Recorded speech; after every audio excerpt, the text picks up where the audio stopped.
Boom. Biddly boat. Yes, yo. Here we go. Ain't nobody down round here. You know what time it is. Get that badger in and on and over here. He's in, he's on, he's over, he's here. He's putting up a bit of a fight today. We had to move back to get his greatness in. Here we go. Quick shit vid. Nobody do it how he does it. I don't know if I've said it. Ain't nobody down round here, as we well know. Watford tomorrow. Looking forward to it. We'll be at Elland Road. We'll be, I would imagine, although to be fair, I think there's quite a few tickets going, so I'm not sure it'll be quite the atmosphere that it was at Sheffield United on Friday night, but sort of to be expected. I still think it'll be packed out, or to some extent there might be a few sort of seats going round in East Upper or whatever, West Stand or whatever, but I'm sure it'll be an excellent atmosphere nonetheless. Watford have got a bit of an indifferent form really. 8th in Championship. Realistically, anybody, the reality is that are 8th in the Championship, they're always going to be inconsistent. Consistency is the hardest thing in football, isn't it, as we all know. So who knows? It's always going to be a difficult game. I think we'll be bang up for it. They got pelted to Luton, who are obviously very poor. They got beat 3-0, but prior to that, they did beat Borough, who we can all agree are decent, and have obviously beat us earlier on in the season, granted in the Cup. They beat them 2-1. Then before that, they got beat to Preston 3-0, so on the end of another drubbing. But then beat Sunderland 2-1, who we can all agree are top of the league and are a decent side. So extremely up and down. They seem to be turning up against the better sides and not so much against the other sides. Their away form's terrible, however. But I do worry about the 60-minute mark. I talk about it a lot, but when teams are digging in, they're probably going to come and try and kick out a stink for the first half, aren't they? Try just get into the second half and see where they're at. Hopefully on their behalf, not 1-0 down. Because a goal changes absolutely everything, doesn't it, when you try to defend. But once you get to 60 minutes, I think nerves can set in a little bit on our behalf. I think crowd can get a bit edgy, a bit ratty. And then if mistakes start being made. But we've got a nice fresh squad in terms of like injuries. People coming back from like Dan James and Solomon came on on Friday, thinking it's last week. Now I'm getting lost in match days.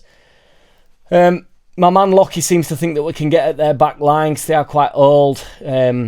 Got some old heads in there, just experienced. Sissoko, who's obviously decent, who certainly was decent a few years ago. He's 35, he's in middle at Park. They've got that Ogbonna, who's 36, he's at centre-back. So you can imagine with our energy, we should be able to really have a go at them, get at them.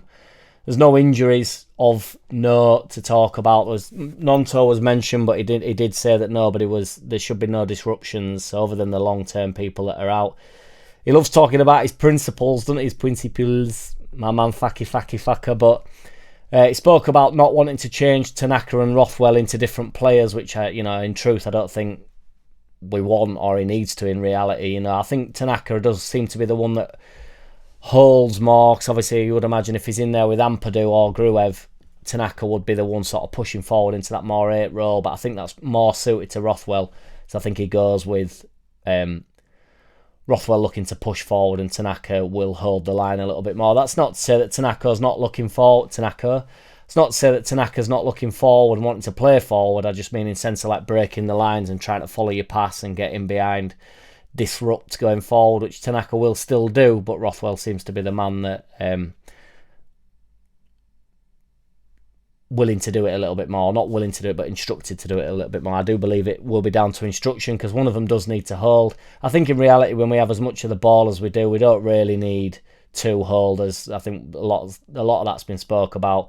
Farker does err on the side of caution purely on a league basis, and I do sort of agree. I was thinking about it really, like what sort of football do you want to watch? And the Farke football is football that is sustainable and can be built upon. So when better players come into the side, I'm not suggesting we need better players at this current moment because we seem to have, I believe, the strongest squad in the Championship. But when better players, when we do go up next year, which we will go up, ain't no doubt about it, his philosophy, the system should improve. Whereas, I watched Sheffield United on Friday night and I just thought, this is all fine and dandy, but where do you go from this? There is a reason why they came straight back down. I know we came down after a couple of years. I'm not gloating about that. I mean, I think Sheffield United might have stayed up for 2 years, but I think they got rid of Wilder in the process of that. I just mean that, there's nothing to be built upon, in my opinion, when you're playing that type of football. When you're accepting that you're inferior to other clubs that ultimately you're meant to be in direct competition with. Sheffield United have been spoke about as though they're in our direct competition, and then we've shown up today on Friday and we played as though they were our inferiors, and that's how I want to play. That's how I like playing. Obviously, when we go to the Premier League, you have to some extent. I don't think you have to accept that you're inferior to clubs, but you just have to accept the reality that clubs are significantly more sustained in the Premier League. They're stronger in general as a club, as a squad, as the whole thing that's sort of ingrained in the DNA a little bit more.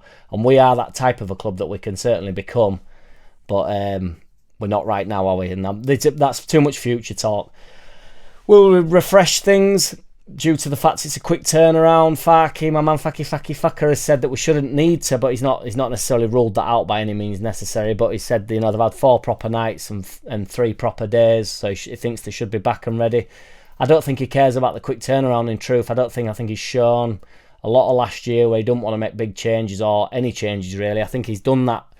I think he did it once, didn't he, at the start of last season, and it went a bit sideways, didn't it? And then he seemed to panic and never want to do it again. He made a few changes. The Middlesbrough game, we got pelted, so I don't think it's in his DNA necessarily to want to disrupt it. And truth be told, I don't think it does need disrupting. Also, we've got plenty of players playing for places. Plenty of players playing for places, I'll take that.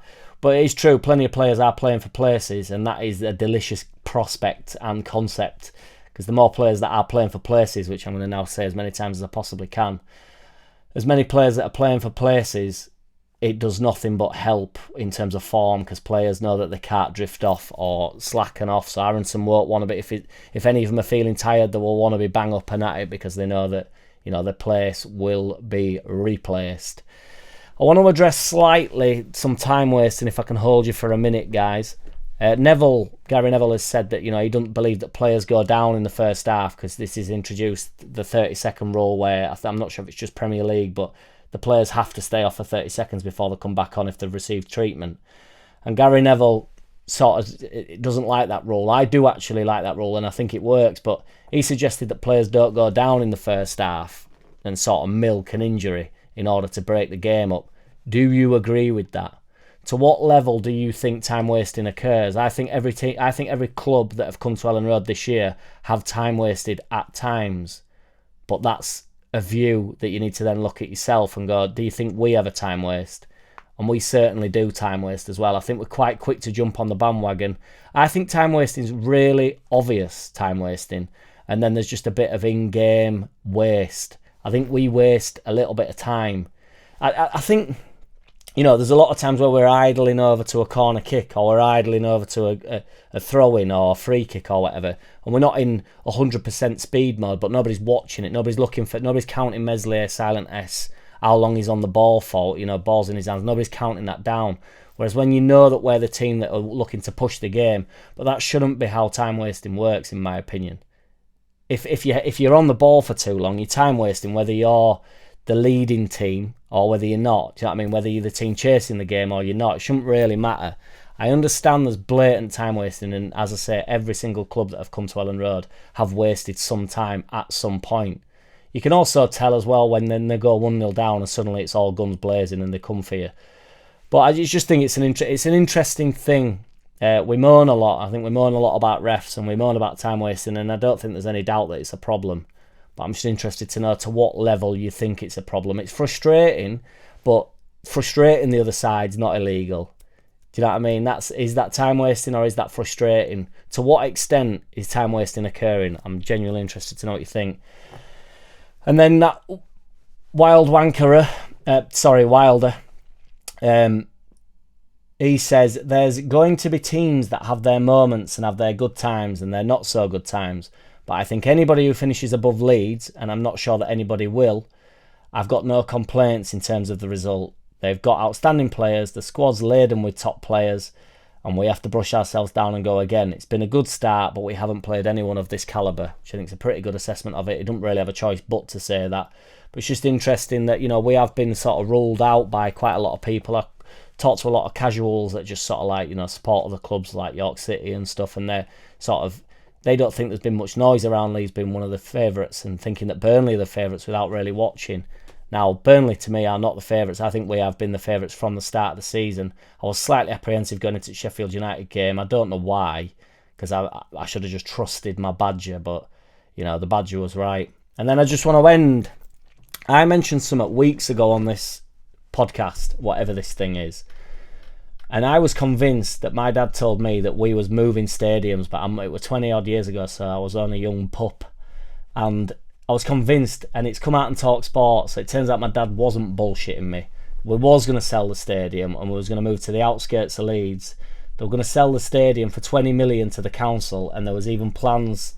The plans had gone to the extent. I'm going to put my hand down now, sorry guys.